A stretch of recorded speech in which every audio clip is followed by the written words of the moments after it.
At my age, mornings don't start with coffee. They start with a handful of pills and a groan from my knees the second I swing my legs over the bed. I'm 74, and every part of my body reminds me daily. I sat at my kitchen table in Garland, Texas, same as every morning, staring out at the street while swallowing my meds one at a time. Outside, the neighborhood was waking up. A dog barked. A car engine sputtered. Lawn sprinklers kicked on like clockwork. Same sounds, same sights, same everything. It used to bring me comfort. Now it just feels like waiting for the end. I worked nearly 5 decades at a furniture warehouse, unloading shipments, tracking inventory, keeping the floor in order. Nothing glamorous, but it paid the bills. Let me buy this house. Let me raise 3 kids with my wife, Elaine. She passed away 10 years ago, cancer. And after that, the silence got louder every year. I never remarried. Didn't want to. Couldn't, really. Elaine wasn't just my wife. She was my compass. Our oldest, Garrett, comes around every few months, like it's a chore on his calendar. Flora, the middle one, is sweet, teaches elementary school, drops by sometimes with her kids, but always looks like she's on a timer. Then there's Violet, 38, still acting like she's 18 and fully convinced the world owes her something. My fault. After Elaine died, I bent over backward for her. I paid her rent more times than I can count, helped her out of one disaster after another. And now? She treats me like a damn ATM. Last month she brought around a guy named Dexter, skinny, tattooed, long, greasy hair in a bun with a smell like he hadn't washed in 3 days. He's in a band, she said, grinning like a teenager. They're called Midnight Shadows. I asked what kind of music they played. He smirked and said, the kind real people listen to, not whatever crap's on your car radio. Violet giggled like he'd said something brilliant. I bit my tongue. When she went to the bathroom, he leaned over and asked if I had $20. Left my wallet in the car, he said. I gave it to him. Not for him. For Violet. And I knew I'd never see it again. I told her later, he's using you. She rolled her eyes. You don't like anyone I date. Because you date losers, I thought. But I didn't say it. I just let her storm off like she always did. 3 weeks passed. No word. Then she called, asked to stop by. Her voice was tight, controlled, almost rehearsed. When she walked in, I barely recognized her. Pale face, dark circles, a nervous shake in her hands. She didn't touch the cookies I put out. I poured tea, asked her about Dexter. He left, she said, not looking up. When I told him I was pregnant, I froze, just stared at her. Dexter's baby? She nodded. And you're keeping it? Yes, she said. This might be my only chance. I nodded. Then I'll support you however I can, morally, maybe a little financially. That's when she changed. I saw it. That look in her eyes. That shift. I'd seen it before, right before she asked for rent, for a loan, for help with some made-up emergency. Actually, Dad, that's why I came. I need money, not a little, a lot. My stomach sank. How much is a lot? She didn't hesitate. I need all of it. Your savings. I blinked, thought I misheard. All of it? She nodded. You live in this house. You're retired. You don't need it, but I do. For the baby. For your grandchild. My jaw clenched. I felt something rise in me, something between rage and heartbreak. But I said nothing yet. I just looked at my daughter and realized I was about to learn how far she'd really go. All of it? I repeated, trying to keep my voice steady, though my insides were tightening like a vice. Yes, Violet said, and her tone wasn't ashamed. It was confident, almost expectant. I know how much you have. Mom told me before she passed. Over $100,000, right? I need it, Dad. For the baby. I stared at her like I was looking at a stranger. All those years of working overtime, clipping coupons, fixing my own plumbing, turning down vacations so I could build up that account. For what? So my adult daughter, who couldn't keep a job for longer than 6 months, could burn through it in a year? Violet, I said slowly, I saved that money for retirement, for security. Your mom and I dreamed of a little house on the lake, somewhere peaceful. That's sweet, she said, smiling tightly. But let's be real. You're 74. You're not going fishing anymore. You're not building some fantasy cabin. That money's just sitting there wasting away. You think I worked my entire life just to hand it over like a birthday card? I asked, my voice rising despite myself. You think I'm not worth it? She snapped. Your daughter, your grandchild. I didn't say that. You didn't have to. I took a deep breath, trying to calm the boiling in my chest. Violet, I'm willing to help you. I'll give you $5,000 to get started. That's more than fair. Her face twisted into something I can only describe as disgust. $5,000? She laughed, like I'd just offered her spare change. That won't even cover a down payment. I need a house, Dad, a nursery, medical bills. You expect me to raise a baby in my shoebox apartment? I expect you to grow up, I said flatly. Her mouth opened, but nothing came out. For a second she just stared at me. Then slowly she pushed back her chair and stood up. You've always been like this, she hissed. Obsessed with money. You treat it like it's more important than your own family. That's not true. It is, she barked. Mom always defended you, but I saw it. The penny pinching, the lectures about responsibility, the guilt trips. You think $5,000 makes you a hero. No, I think $5,000 is what I can offer without emptying my future. You don't have a future, she shouted, eyes flaring. You're old, Dad. You'll die in a few years, and that money will just rot in a bank until Garrett and Flora split it. I'm giving you a chance to do something meaningful with it now. By giving it to you? I asked. So you and Dexter? Dexter's gone, she screamed, slamming her fist on the table. He bailed the second he found out I was pregnant. I'm alone, okay? I have no one but you. My jaw tightened. I looked at the daughter I used to carry on my shoulders, the one who used to draw me pictures and fall asleep in my lap. Now she was standing in my kitchen, screaming at me, demanding my life's work as if it were her birthright. $10,000, I said. That's my final offer. She froze. Her eyes went cold. 10? Take it or leave it. You'll regret this, she whispered. You'll regret it when you're sitting in that empty house all alone. No visits, no grandchild, just you and your selfish dreams. Then she stormed out, slamming the door so hard the picture of Elaine rattled on the wall. I sat there, tea gone cold, wondering how the hell we got here. I thought that was the end of it. It wasn't. The phone rang around midnight. Daddy, she said, voice softer now. I'm sorry. I didn't mean all that. I was scared. This baby, it's a lot. I know, I said, surprised at myself for not hanging up. Can I come over tomorrow? Talk face to face? I hesitated, but then I said yes.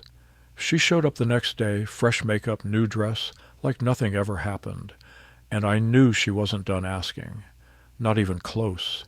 She walked in like nothing ever happened, smiling, wearing a light blue summer dress I'd never seen before, her makeup perfect, her voice syrupy sweet. I brought muffins, she said, placing a paper bag on the kitchen counter. Blueberry, your favorite. I nodded, said thank you, and poured coffee into 2 mugs. The smell of fresh brewed grounds did little to ease the tension sitting like a stone in my gut. We sat at the table. She chatted about the weather, her cravings, the baby's heartbeat. I listened, I waited. And sure enough, once her cup was half empty and the pleasantries ran dry, she leaned forward and laid it out. Daddy, I thought a lot about what you said, she began, her voice soft but measured. You're right. I shouldn't have asked for everything. That wasn't fair. I just nodded. I didn't believe the act, but I let her play it out. I know I made mistakes, she went on, but I'm trying. I really am. And this baby? He's not a mistake. He's a blessing. I want to give him a proper home, stability, something I never had growing up. That line stung. She knew it would. She was rewriting history in real time, and it burned. I'm not asking for all of it, she said, just half. 60,000. That's enough for a decent down payment and a cushion to get through maternity leave. I almost laughed. Half. Like that was a compromise. Like that was generous. Violet, I said, setting down my cup. I already told you what I can offer. 10,000. That hasn't changed. She blinked, surprised I hadn't softened. 10? She repeated. That's nothing. That barely covers rent and baby supplies. It covers enough for now, I said. Until you get back on your feet. She leaned back, folded her arms. You're really going to hoard that money until you die? Is that it? Rot away with your fishing rods and photo albums while your own daughter scrapes by? It's not hoarding, I replied calmly. It's called living with dignity. Your mother and I spent our whole lives saving for a dream. That dream didn't die with her.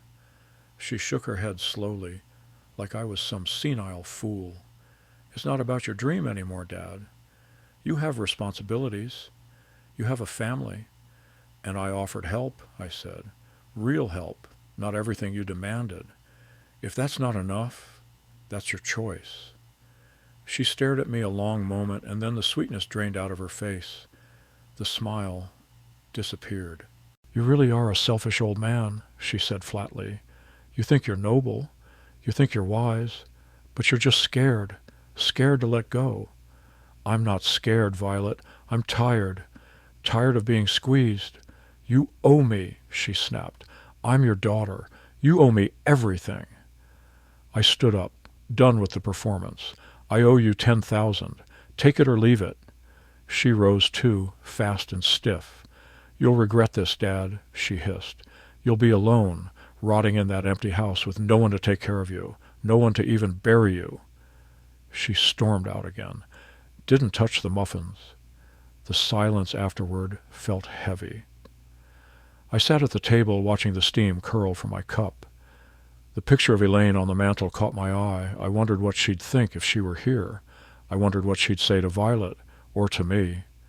3 days passed, no calls, no visits. I figured that was it.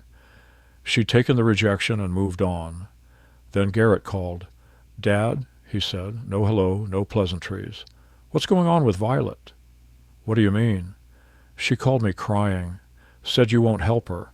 Said you're letting her have a baby in a 1-bedroom apartment while you sit on $100,000. I closed my eyes. There it was. The campaign had begun. I offered her 10,000, I said. She said it wasn't enough. Garrett sighed, long and low. Come on, Dad. You got the money. Why not help her properly? Because I already did, I said. You just weren't there to see it. You just weren't there to see it, I said into the phone, trying to keep my voice level. 10 grand doesn't sound like real help, Garrett replied flat. Not when she's having a baby. And 60 grand sounds like what? A solution? Or a payoff for her latest crisis? Come on, Dad, he said, like I was being unreasonable. You've got the money. She doesn't. That's the problem, Garrett. She never does. And she never will if someone doesn't stop bailing her out. He paused, then let out a frustrated breath. You always were harder on her than the rest of us. I swallowed that. Maybe it was true. Maybe I was harder on her. But I also knew she was the one who learned how to push my buttons, play the victim, and twist guilt into a weapon. You think I haven't helped her enough? I asked. How many times did I pay her rent, fix her car, cover her bills when she lost another job? Garrett didn't answer. I've helped her, Garrett, for years. And now I offered 10,000 more. That's not neglect. That's a boundary. You should think about the baby, he muttered, as if that ended the discussion. It's not his fault. I hung up before I said something I'd regret. My hands were shaking, not from rage, just from fatigue. I was exhausted by the pressure, the accusations, the quiet implication that I was turning my back on my family. When did it become selfish to protect what you earned? That night, Flora called. She was gentler, but the message was the same. Dad, Violet's upset. She's scared. I know she says things she shouldn't, but maybe just give a little more? I didn't yell. I didn't argue. I just told her what I told Garrett. I offered help. She refused. She wants control, not support. There was silence on the other end for a while. Then quietly, Flora said, 15,000. Maybe that's a good compromise. She'd accept that, I think. She already turned that number down. Then maybe try again. I didn't answer. Sunday morning, all 3 of them showed up. No warning. Just rang the bell and stood there like a delegation. Garrett looked tense. Flora looked hopeful. Violet looked smug. I let them in. I knew what this was. "Dad," Garrett said once we were in the living room, "we came to talk, as a family." "About what?" "About Violet, about the baby, about the support she needs and deserves," Flora said. I folded my arms and waited. Violet stayed quiet at first, letting them do the talking. "She needs a safe place to live," Garrett said. "She needs stability. She's doing this alone." "I'm not the father," I replied, "and I'm not the one who made that decision." "But you are the grandfather," Flora added gently. "Don't you want your grandchild to grow up in a good home?" "I want that. Of course I do. But not at the expense of everything I've saved." Violet stepped forward. "What are you even saving it for? That lake house fantasy?" "That fantasy is the dream your mother and I built together." "She's gone," Violet said coldly. "You're living in the past." I stared at her, at all of them. Garrett avoided my gaze. Flora looked at the floor. Violet stared back like a poker player with a loaded hand. "You said no to 50, she continued, "but I'm giving you one last chance. 40. That's all I need. Give me 40, and you won't hear from me again." "No," I said, my voice flat. 10. "That's it." She stepped closer, eyes burning. "Then you'll never see me again, or your grandson. You'll die in that lake house alone." I didn't respond. I couldn't. They left together. No hugs, no goodbyes.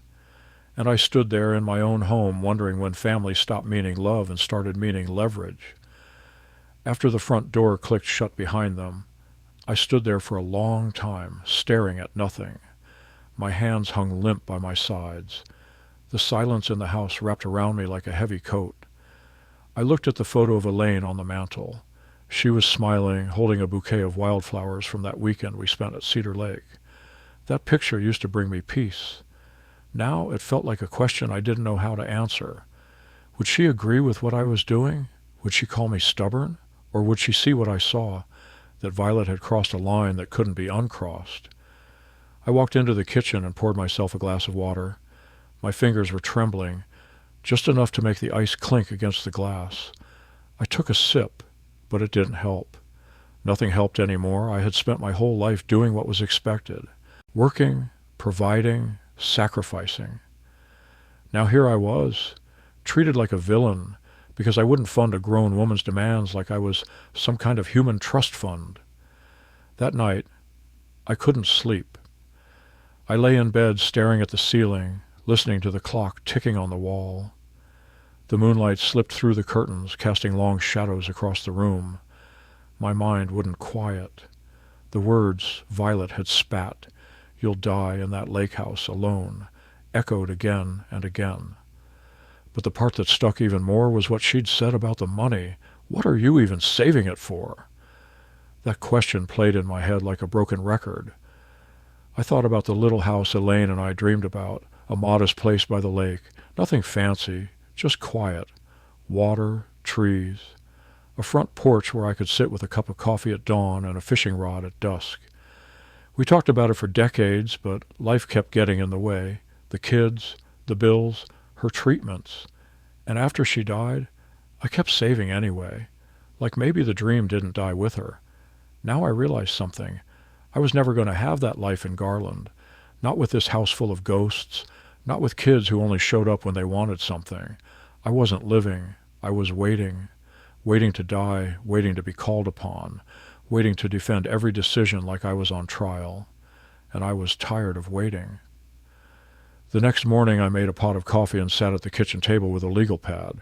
I started writing out a plan. Nothing dramatic, just logistics. What I'd need to take, what I'd need to leave, where I could go. I didn't have a final address yet, but I had an idea. Pinewood, a small town near Cedar Lake. Elaine and I spent our honeymoon there. I hadn't been back in decades, but I remembered the smell of the pines, the calmness of the water, the way the fog rolled over the hills at sunrise. It sounded like peace. I made a list of errands, call the bank, talk to my lawyer, gather documents, check the car, pack. I moved like a man on a mission. And for the first time in years, I didn't feel old. I felt clear. Every action made sense. Every decision felt right. I packed slowly, carefully, just essentials, some clothes, my camera, a few books, fishing gear, a box of Elaine's things, her journal, a scarf that still smelled like her perfume. I wrapped her photo in a sweater and tucked it gently in my suitcase. That evening, I stood in the living room, looking around for the last time. The house felt hollow, like it knew I was leaving. I didn't feel guilt. I felt release. A calm resolve settled in my chest like a stone at the bottom of a still pond. Tomorrow, I would empty the bank account and disappear, and this time, I wouldn't leave a forwarding address. Morning came like it always did, quiet and steady. I made coffee, black and hot, and drank it on the back porch while the sky turned orange over the rooftops of Garland. My bags were packed. I double-checked everything: documents, cash stash, clothes, medications, and the photo of Elaine. I left most of my things behind. I wasn't running from the law. I just didn't want to be found. By 9 a.m., I was in a cab on the way to the bank. My stomach twisted the whole ride, not because I doubted myself, but because I knew this was it. Once I did this, there was no going back. The bank manager, Mrs. Price, had known me for years. She smiled when I walked in like nothing was out of the ordinary. "Mr. Halpern, good to see you. What brings you in today?" I looked her in the eyes and said, "I want to close out my account." Her face dropped a little. "Close it? Are you sure? You've had that account a long time." "I'm sure. I want it all, in cash." She blinked. "That's quite a sum. We don't keep that much cash on hand. You'd have to come back this afternoon." "I'll come back," I said. "Please have it ready." Her eyes searched my face. "If you don't mind me asking, is everything okay?" "I'm buying a house," I lied. "The seller wants cash." She didn't believe me, not fully, but she nodded. "Of course. I'll make the arrangements." I left and walked the streets of Garland one last time. Past the grocery store where I used to bump into neighbors, past the hardware shop where I spent hours picking out screws and paint and tools for repairs I barely knew how to do, past the school where all three of my kids had once walked in backpacks too big for their little bodies. It felt strange, walking away from a whole life. Back at the bank, Mrs. Price led me to a private room where another man waited with a locked metal case. "Mr. Halpern, this is the full balance you requested," she said, opening the case to show me neat stacks of bills. $120,000. They made me sign papers, verified my ID 3 times. Then they handed me the case like it was nothing. I held 50 years of sacrifice in my hands. The weight of it was heavier than I expected. "Be careful," Mrs. Price said. "Carrying that much cash, it's risky." "I'll manage," I said. She hesitated. "You're sure you don't want a cashier's check? It's safer, traceable." "I don't want to be traceable," I said before I could stop myself. "That's shut her up." She handed me the receipt and wished me luck. I got in the cab and told the driver to take me home. No one called, no one texted. For the first time in weeks, my phone was quiet. At the house, I tucked the metal case deep in my luggage, wrapped in sweaters, and zipped it shut. Then I sat down and wrote a short note. No drama, no guilt trips. "Dear kids, I've decided to fulfill the dream your mother and I shared, to live by the lake. I'm fine. I'm safe. Don't worry about me. I'll be in touch once I'm settled. Love, Dad." I left it on the kitchen table beside the untouched muffins Violet had brought. I looked around the house one last time. The worn recliner, the photos on the wall, the kitchen where we'd celebrated birthdays, cried through funerals, and fought over burnt toast. Then I walked out the door, locked it, and never looked back. At the bus station, I paid cash for a one-way ticket to Pinewood. No names, no questions, just a man, 2 suitcases, and a dream no one could take from him. The bus to Pinewood left just after noon. I took a seat by the window, second row from the back, far enough from the driver to be ignored and close enough to the door for a clean exit. My suitcases sat in the storage below, one filled with clothes and memories, the other with cash and the weight of 50 years of sacrifice. I leaned my head against the glass and watched Garland shrink in the rearview mirror. It didn't feel dramatic. It didn't feel like a movie moment. It felt overdue. We passed gas stations, farmland, rundown motels, strip malls, towns I'd never visit again. I dozed off halfway through the ride, waking only when the bus jerked at potholes or someone opened a bag of chips too loudly. There was no conversation, no distractions, just silence and motion, like the past dissolving behind me, mile by mile. When we pulled into Pinewood Station, it was early evening. The town looked just like I remembered it. Fewer stores now, a little older, but the lake still shimmered in the distance, framed by pine trees that reached into the clouds. I stepped off the bus, stretched my legs, and breathed in that air, fresh, clean, honest. I called a cab and gave the driver the name of the old hotel Elaine and I had stayed in after our wedding. It had been renovated since then, new name, fancier sign. But when I walked through the outdoors, the smell hit me like a punch to the chest. Pine, lavender, old carpet. It was like stepping into a memory. The young receptionist smiled politely. "Welcome to Pine Coast Inn. Checking in?" "Yes, one room, indefinite stay." She looked up, surprised. "Oh, moving here?" "Something like that." She handed me a key card. "Third floor, end of the hall. Lake view. Perfect." That night I sat on the balcony with a cup of tea and the photo of Elaine propped against the railing. The lake glittered under the moonlight. Somewhere out there was the house we'd dreamed of, a porch, a dock, a quiet patch of water to call ours. "I'm here, Ellie," I whispered. "It took a while, but I made it." The next morning I walked into a local real estate office on Main Street.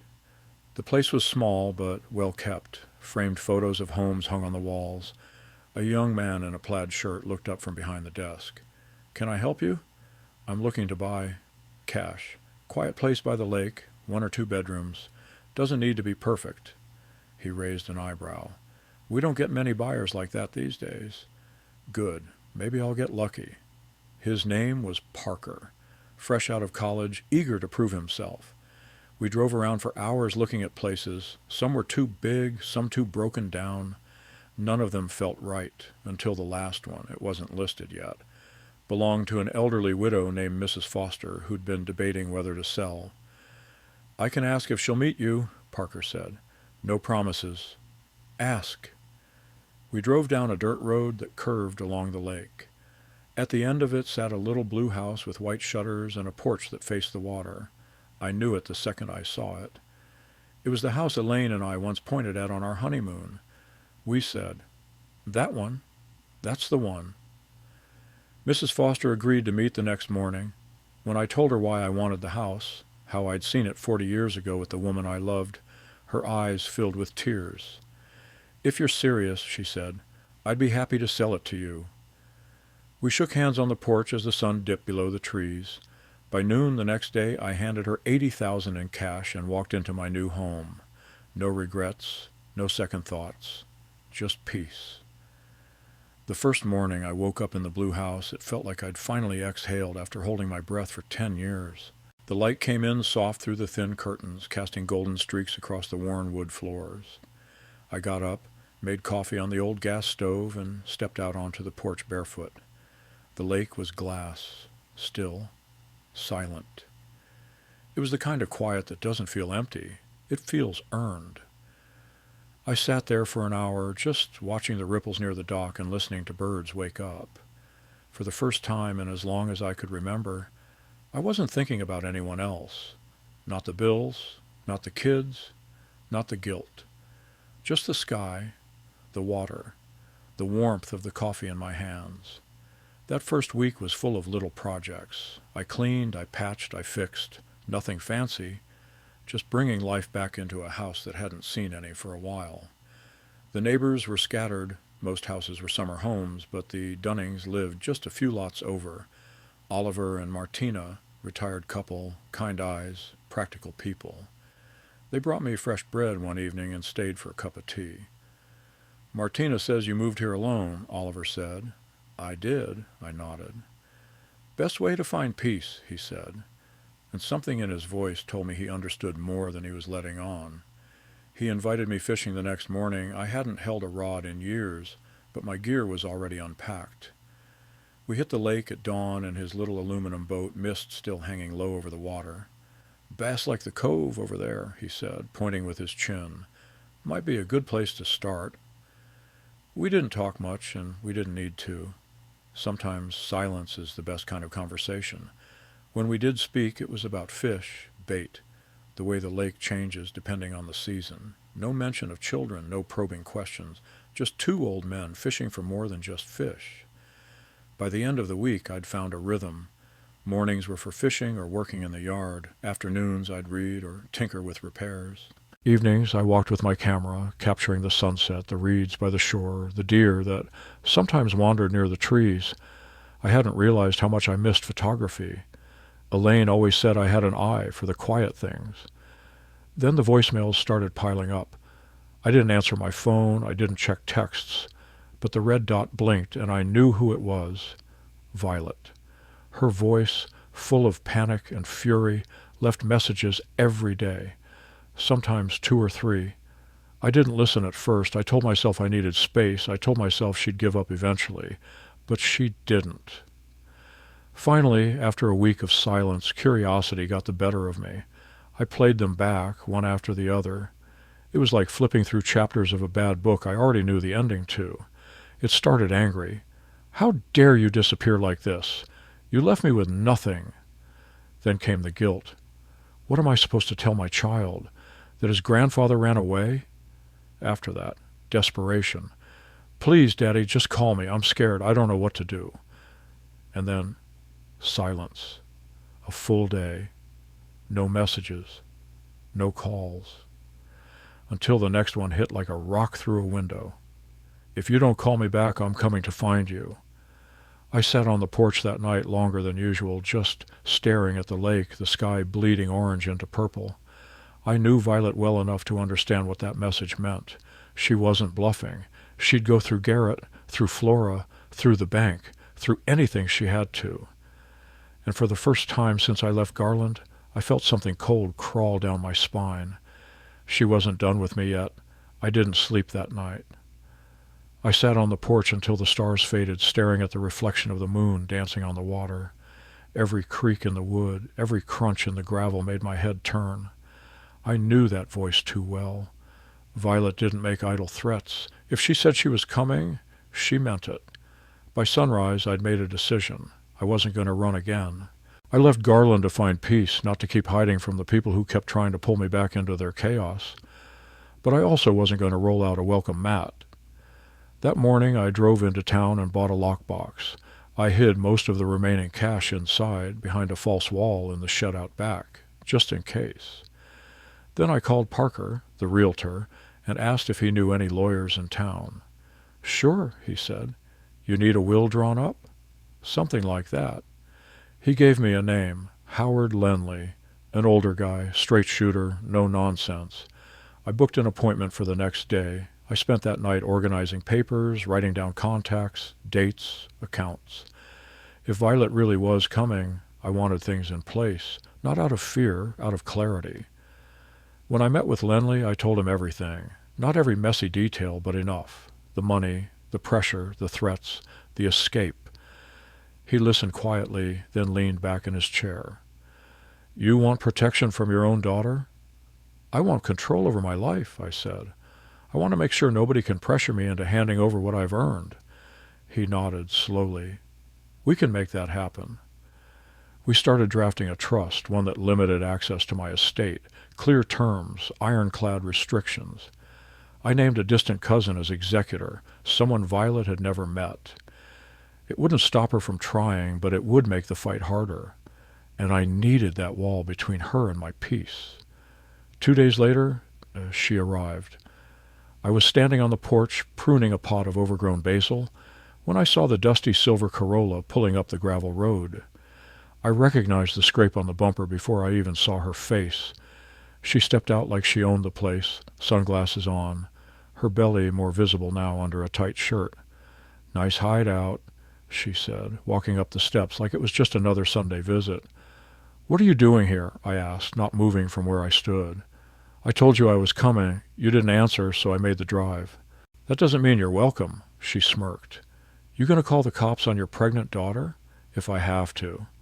That caught her off guard. Her smirk faltered just for a second. I'm not here to fight, she said, softer now. I just want to talk. You talked, I said. I listened. You demanded. I refused. That's the whole conversation. She walked past me, into the house like she still had a key. I followed her in, fists clenched, jaw tight. She looked around, touched the mantel, opened a cabinet, checked the fridge. You really spent all that money on this place? She said, voice laced with judgment. I spent it on peace, I said. I thought we were family. We are. That's why I gave you $10,000, not a penny more. She sat down at the kitchen table, leaned back, and stared at me. You think this is over? I think you should leave. She shook her head slowly, like I was some delusional old man. I'm not going anywhere, Dad, not until we settle this properly. And right then I knew she didn't come for reconciliation. She came for war. She leaned back in the chair like she owned the place, arms crossed over her swollen belly, eyes locked on mine with that same manipulative stare I'd seen since she was 16. I stood by the sink, heart hammering in my chest. I'd faced angry customers, broken bones at work, buried my wife. But this was a different kind of pressure, the kind that crawls under your skin and makes your own blood feel foreign. I didn't come all this way to be thrown out, she said finally. You owe me the courtesy of a real conversation. We've had real conversations, I said. You just didn't like the answer. She scoffed. You think disappearing fixes anything? You think running off to some lake house and pretending we don't exist makes you noble? No, I said calmly. It makes me sane. Violet stood up, hands on her hips, pacing now. You always played the martyr, Dad, always the one who gave everything up for us. But let's not forget who raised us after Mom died, who dropped out of college to hold things together when you went numb. My stomach twisted. That part wasn't a lie. She had stepped up for a while, cooked dinners, helped with Garrett and Flora. But that window closed fast. She'd used it like a card she could play for decades. I never forgot, I said. But I didn't ask you to become a permanent victim either. She spun around. I'm not a victim. I'm a mother trying to survive. No, I said, firm now. You're a grown woman trying to guilt her father into forfeiting everything he worked for. She stared at me, seething. If Mom were here? But she's not, I snapped. And if she were, she wouldn't let you manipulate me like this. Her eyes welled up instantly, but I didn't flinch. I'd seen those tears before. I'd seen them when she was broke, when a boyfriend left her, when she needed rent money again. They always came when she was losing control. I'm tired, Violet, I said, voice lower. I'm tired of being cornered, tired of being punished for saying no. So that's it? She asked, blinking fast. You're cutting me off? I already gave you what I was willing to give. And if I stay? She challenged. What if I just stay right here? You going to call the cops on your pregnant daughter? If you turn this into a hostage situation, then yeah, I might. We stared each other down in a silence that felt thick as concrete. Then she turned, walked toward the guest room, and slammed the door. I didn't move. I didn't speak. I just stood there in the quiet, the walls echoing her footsteps like thunder. She stayed for 3 days, didn't help, didn't apologize, barely spoke, just ate my food, left dishes in the sink, took long naps on my couch with her feet propped up like she'd paid rent. I tried to ignore her. I kept to my routine, fished in the mornings, read in the afternoons, sat on the porch in the evenings. But the tension wrapped around every breath. On the 4th morning, I walked into the kitchen and found her going through my drawers, the drawer where I kept my checkbook, receipts, and lockbox key. What are you doing? I asked, voice like a gun cocking. She jumped. Nothing, just looking for a pen. I didn't say a word. I just walked to the drawer, opened it, saw the key was still there, barely, and shut it again. You need to leave. She laughed, but it was hollow. Where am I supposed to go? Back to Garland, back to your life. She walked past me to the door, then stopped. I'll leave, Dad, but this isn't over." She walked out without another word, and for the first time I believed her. I stood in the doorway for a long time after she left, watching her car disappear down the gravel road.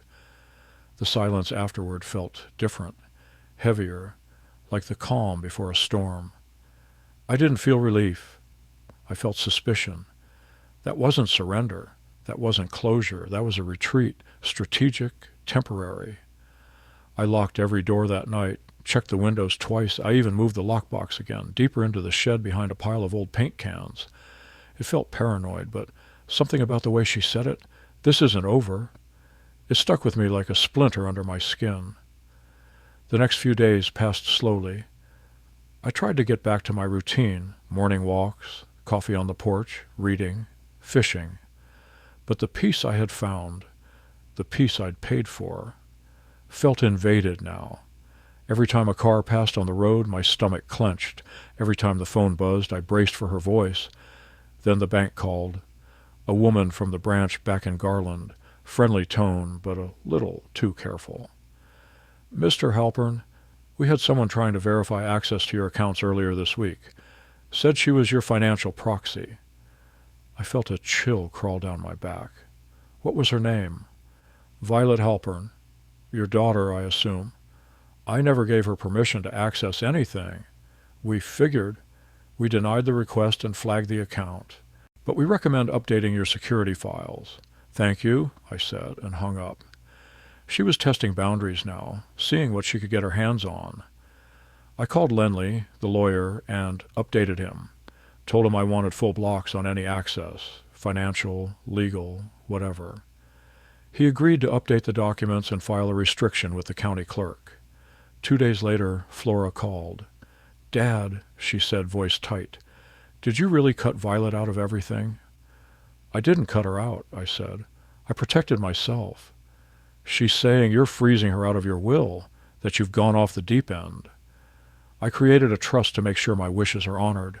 That's not going off the deep end. That's called being prepared." "She's pregnant, Dad. She's scared." "And I gave her $10,000, I snapped. I gave her the same offer over and over, and she spit on it. Flora didn't respond. I could hear her breathing, soft, frustrated. "She said you accused her of stealing," she added finally. "She was going through my drawer." "What was I supposed to think?" Flora sighed. I don't want this to destroy the family." "It already did," I said. That night, I pulled out Elaine's photo and set it on the porch table. "I tried," I told her. "God help me, I tried." But even she couldn't answer the question swirling in my head. What was Violet planning next? 3 days passed without a word. Then one afternoon I was returning from town when I noticed tire tracks by the shed. Fresh ones. The kind that didn't match my car or Oliver's truck. My heart dropped. I rushed to the shed, flung the door open, and there it was. The lockbox. Still there. But the paint cans around it had been shifted. One was missing its lid, paint hardened into a useless crust. Someone had been here. I checked inside, cash still intact, key still inside. But the message was clear. She had found it, or at least tried. I sat on the floor of that shed, surrounded by dust and the smell of old pine and motor oil, and realized I wasn't safe, not from her, not from what she might do. I'd tried to run. I'd tried to hide. But Violet wasn't chasing money anymore. She was chasing control, and she wasn't finished until she had it. I didn't sleep that night. My mind kept circling the same thought. She was here. Maybe not inside the house, maybe not standing in front of me, but she was close. Close enough to step onto my land, to touch what I'd hidden, to rattle the cage just enough to remind me I was never truly out of her reach. The next morning I installed a second lock on the shed and put up a camera over the back porch. Oliver helped me drill it in. I didn't say much, just told him I was having some issues with raccoons. He nodded like he knew that wasn't true, but didn't press. I spent the afternoon watching the road from the porch like it was my job. Every car that rolled by, every crunch of tires over gravel made my hands tighten. I didn't want to live like this. This wasn't the peace I'd come here for. It was just another version of Garland. Only now, The ghosts didn't knock. They snuck in while you were sleeping. Around dusk I saw it. Not a person, not a car. A manila envelope tucked under the screen door, no footprints in the gravel, no car sounds. Just the envelope sitting there like a planted threat. I opened it with shaking hands. Inside were photocopies, printouts of my property deed, trust documents, even the new will Lenley and I had drawn up. Highlighted in yellow were passages about restricted inheritance, executor rights, and asset protection. At the bottom of the stack was a note, no signature, just 6 words in thick black marker. This won't stop what's coming. I sat down hard on the porch bench, clutching the papers, my heart pounding like a drum. She'd gone to a lawyer, or someone had. Maybe Garrett. Maybe someone worse. She knew every move I'd made, knew how to get to the heart of what mattered. She wasn't going to fight fair. She was going to outlast me. I called Lenley first thing the next morning. "She's threatening legal action?" he asked. "She's escalating." She left copies of our documents on my doorstep. He let out a low whistle. "She's fishing, probably trying to scare you into folding. She's already inside my head. I'll file the trust reinforcement with the circuit court today, and we can issue a cease and desist, though it won't mean much unless she crosses a legal line." "She already crossed it," I said, "just not the one the police care about." That afternoon, I wrote Violet a letter, not out of weakness, out of strategy. "Violet, you've made your position clear, and now I'll make mine. This ends here. I won't be threatened, manipulated, or hunted like prey. If you attempt to harass, trespass, or coerce me again, I will pursue legal protection, including a restraining order. You are still my daughter, but I am no longer your bank, your safety net, or your emotional hostage. Goodbye." I drove into town and mailed it myself. No return address, no phone number, just a message she couldn't twist. A week passed, no calls, no notes, no tire tracks, nothing.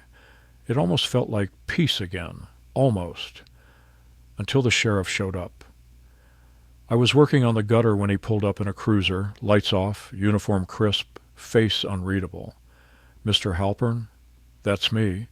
He stepped out slowly, holding a small folder. "I need to talk to you about a report that came through the department this morning." I wiped my hands and came down the ladder. "What kind of report?" "Your daughter filed a complaint. She says you're mentally unwell, unstable, possibly a danger to yourself." My blood went cold. "She's trying to have me committed?" He didn't answer directly. "We're not acting on anything yet, just doing the due diligence." "What does that mean?" I asked, barely holding my voice steady.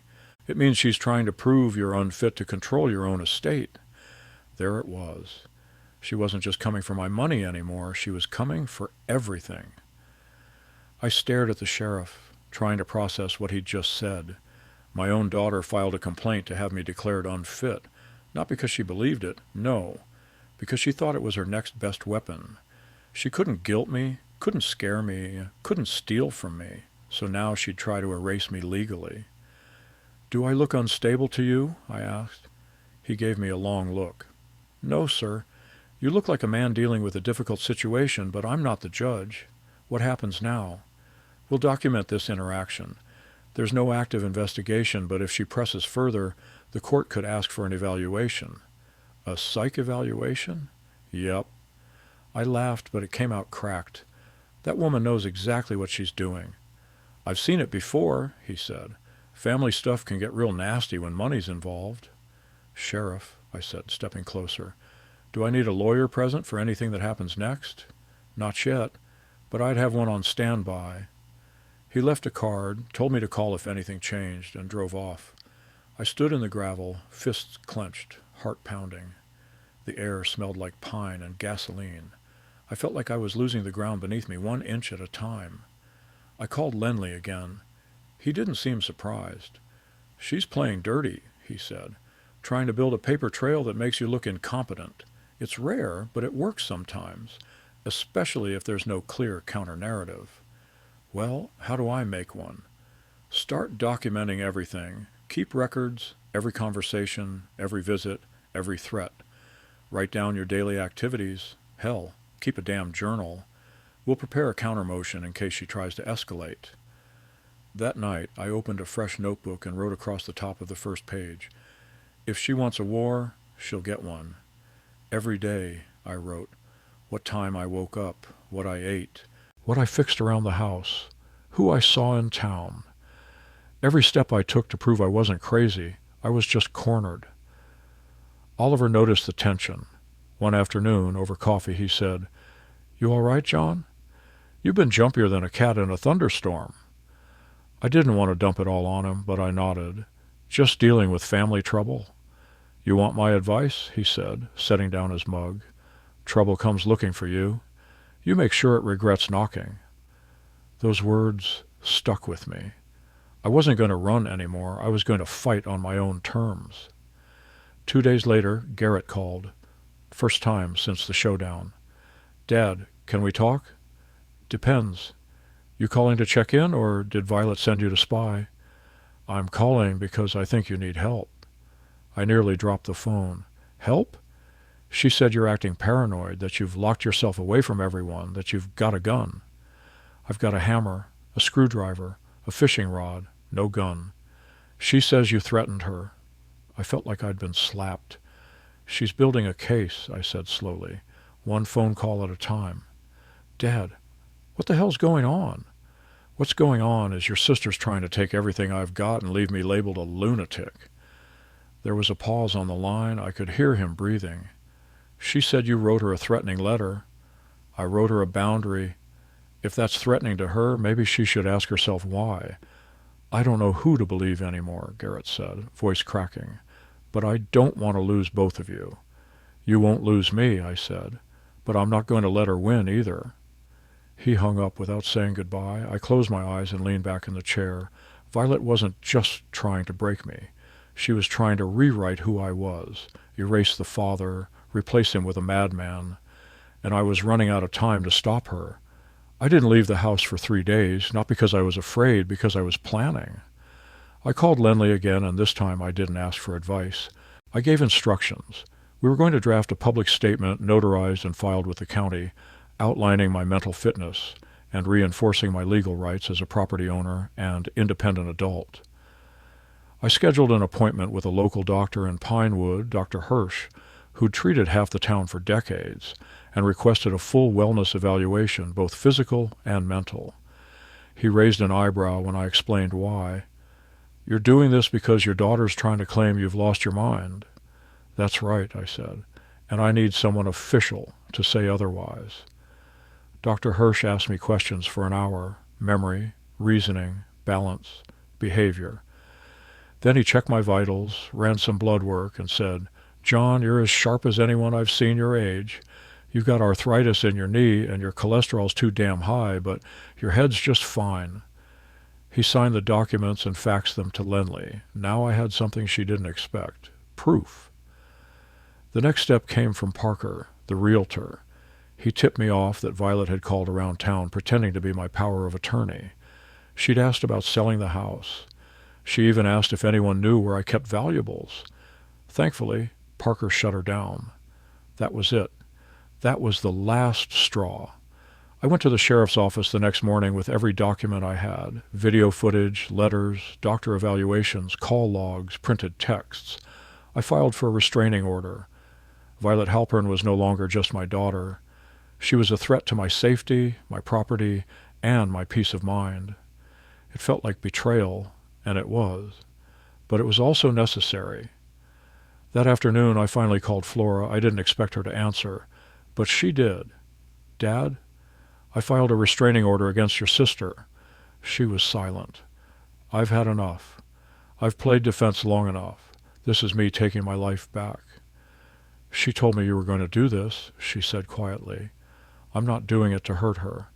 I'm doing it to survive."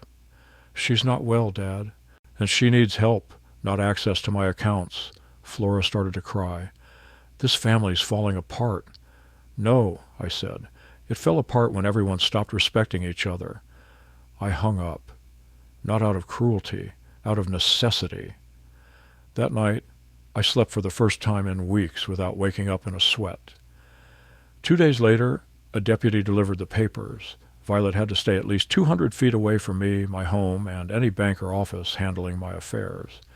She couldn't call, couldn't text, couldn't contact me through anyone else. Violating it would mean jail. It was brutal. It was heartbreaking. But it was the only line she hadn't already crossed. I sat on the dock that evening, Elaine's photo in my lap, the wind brushing over the water. "I did it, Ellie," I whispered. "I finally drew the line."